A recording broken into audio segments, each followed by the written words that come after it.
Hello guys, কেমন আছো তোমরা? আমি আজকে তৈরি করব পুকুরের মাছ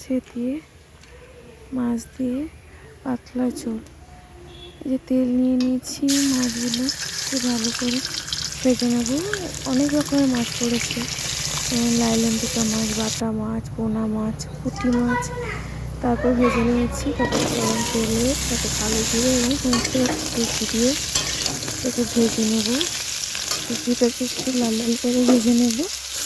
তারপর একটু ফাঁকা করে কড়াইতে একটু পেঁয়াজ দিয়ে দেবো, লঙ্কা দিয়ে দেবো। তারপর ভালো করে নেড়ে চেড়ে গোটা টমেটো দিয়ে দেবো। টমেটো এটা হচ্ছে জিরে ধনে বাটা। তো ভালো করে নাড়িয়ে চাড়িয়ে একটু হলুদ দিয়ে দেবো এবং নুন দিয়ে দেবো। তারপর ভালো করে নাড়িয়ে চাড়িয়ে জল দিয়ে দেবো। লাস্টে একটু মৌরি বাটা দিয়ে দেবো। তারপর মাছগুলো ছেড়ে দেবো। সব মাছগুলো গরমে এরকম ঝোল খেলে শরীরের পক্ষে উপকার এবং ভালো লাগবে। সব রকমের মাছ দিয়ে দিলাম, দিয়ে ফুটিয়ে নেব। তারপর বেড়ে নেব মেয়ের জন্য গরম গরম মাছের ঝোল। আর ঝোল পাচ্ছি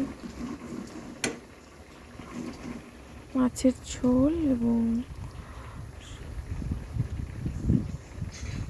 শাক ভাজা। সে দুপুরের রেসিপি হলো কলমি শাকের ভাজা এবং মাছের ঝিরের ঝোল। ওকে, কেমন লাগলো বন্ধুরা জানাবে কমেন্ট করে, অবশ্যই কমেন্ট করে জানাবেন। টাটা।